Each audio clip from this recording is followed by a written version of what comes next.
नमस्कार दोस्तों। आज मैं कहानी का अगला भाग लेकर आप लोगों के समक्ष उपस्थित हुई हूँ। तो आज हम जिस अध्याय को पढ़ने जा रहे हैं वो चतुर्थ खंड का छठा अध्याय है, जिसमें कोर्ट रूम में जज के साथ 5 जूरी मेंबर बैठे हुए हैं। सरकारी वकील अपना वक्तव्य दे रहे हैं। उन्होंने जूरी मेंबर से कहा है कि स्त्री होने के आधार पर हत्या जैसे अपराध को कम ना आंका जाए, क्योंकि देखा गया है कि स्त्री मर्यादा को अस्त्र बनाकर इससे बच जाती हैं।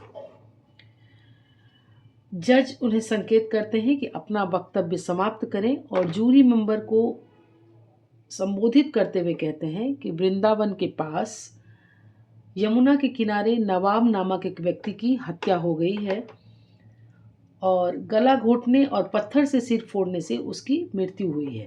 गवाहों ने बताया है कि जब उन्होंने देखा तो यमुना शव के पास बैठी थी और सब पर झुकी हुई थी, परंतु उन्होंने उसे हत्या करते हुए नहीं देखा है।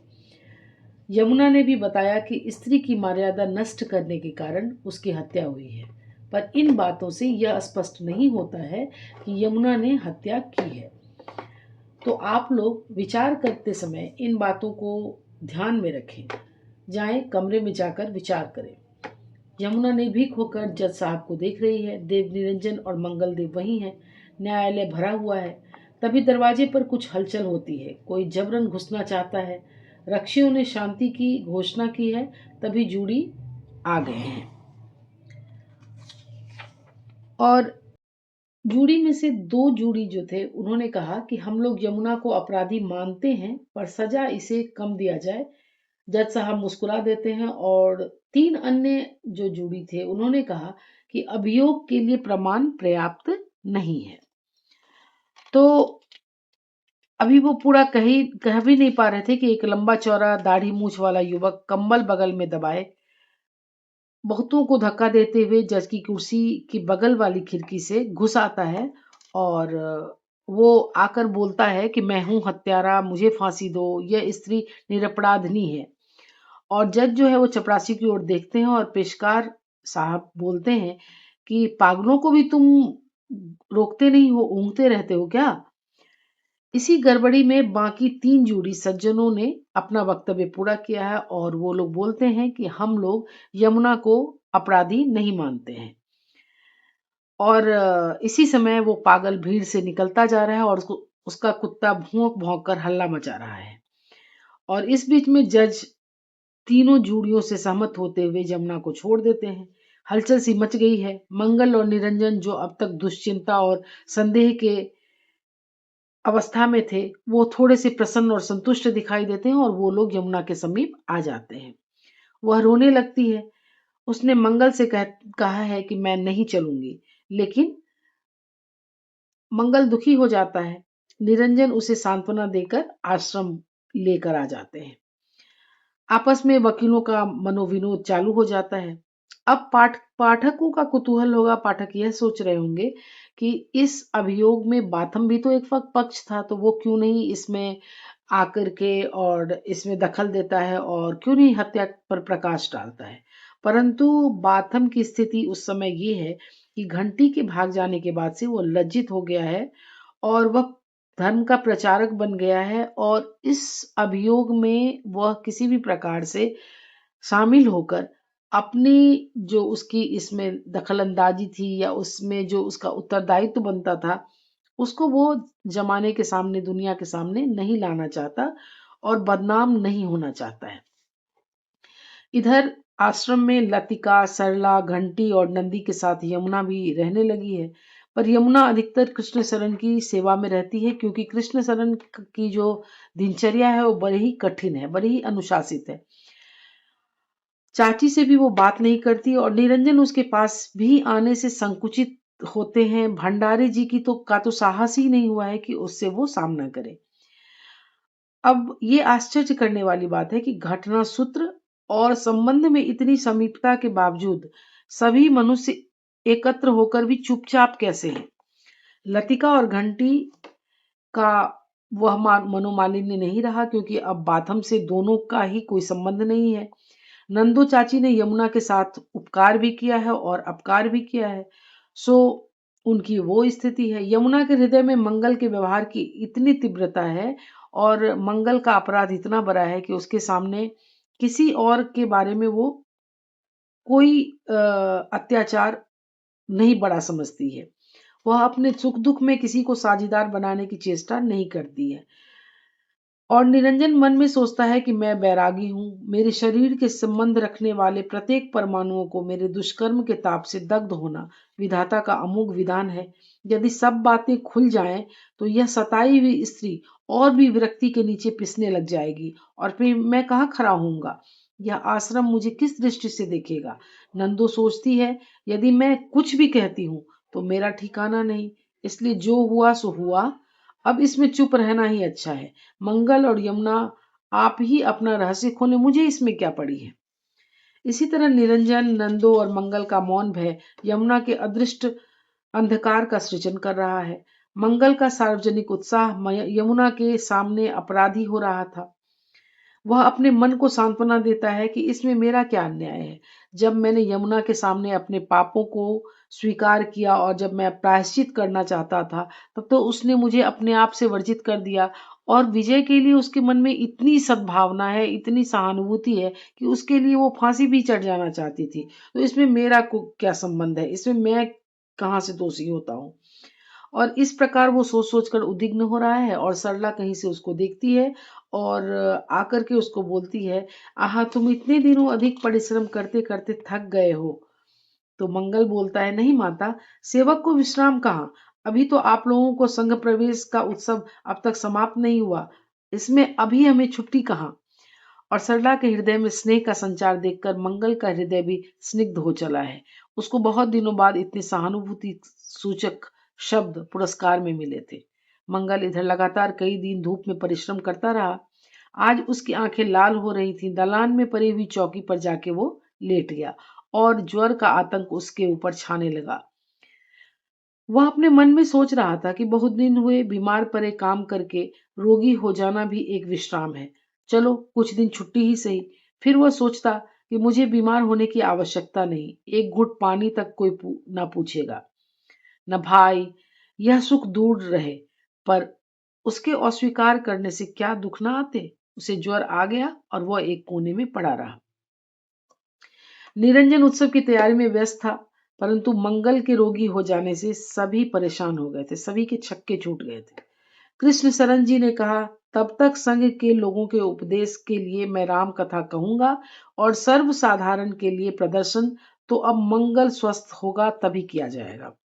बहुत से लोग आ गए थे। संघ में बड़ी चहल पहल थी, पर मंगल ज्वर में था। सरला उसकी सेवा कर रही थी। एक दिन मंगल के पास लतिका को बैठाकर और सरला नहाने गई थी। मंगल ज्वर में ही आवाज लगाता है, गाला, लड़कियों की पढ़ाई पर। मतलब वो ज्वर में कुछ बड़बड़ा रहा है, कुछ बोल रहा है। तो लतिका घबरा उठती है और इतने में सरला भी स्नान करके आ चुकी होती है।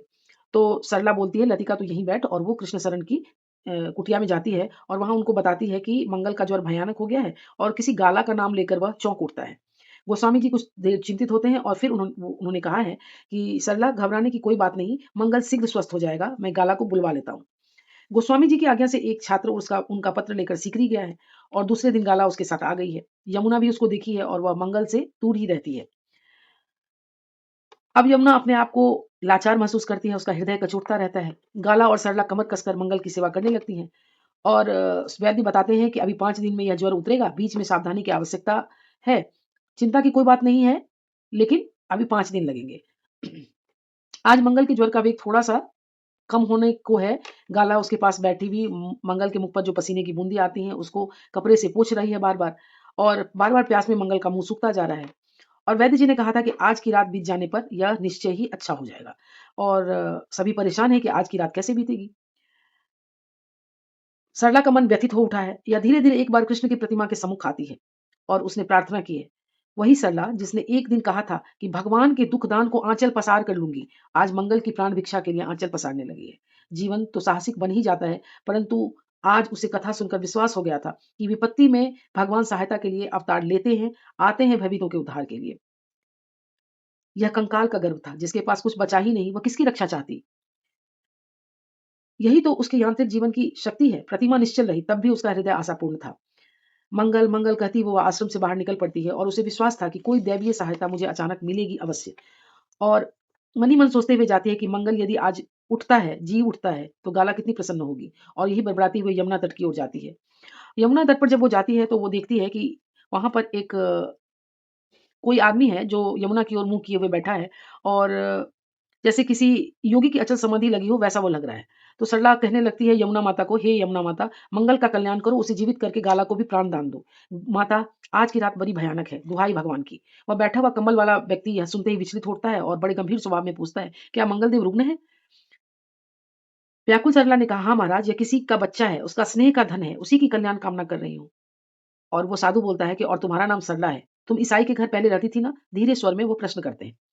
तो सरला बोलती है, हाँ योगीराज, आप तो अंतर्यामी हैं। उस व्यक्ति ने टटोल कर कोई वस्तु निकाल दी और सरला की ओर फेंक दी। सरला ने देखा कोई एक यंत्र है और वो बड़ी दया हुई महाराज कहकर वहां से जल्दी से भाग कर मंगल के पास आती है और एक धागे में उसको पिरोकर मंगल को वो पहना देती है।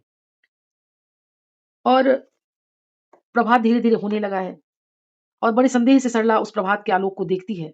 दीप की ज्योति मलिन हो चली है और मंगल जो है वो निंद्रा में है।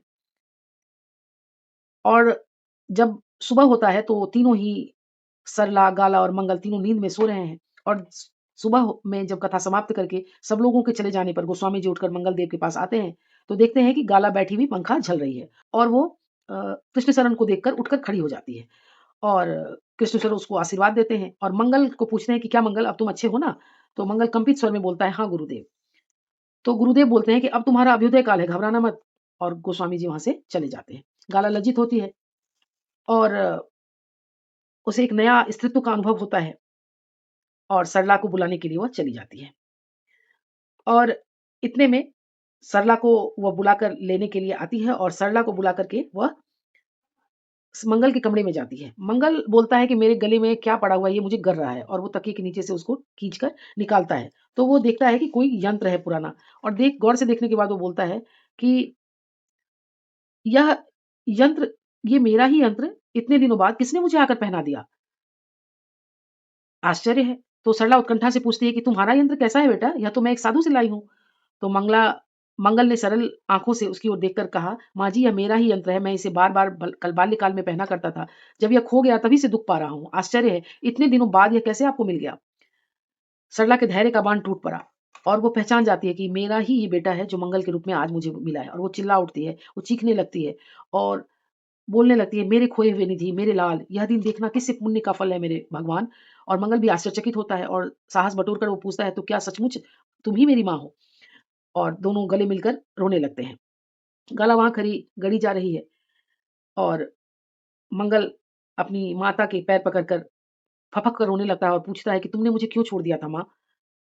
सरला बोलती है कि मैं नहीं बता सकती तुम्हें कि मैं कितनी आशा में थी कि तुम मुझे मिलोगे, तुम कभी तो मुझे मिलोगे।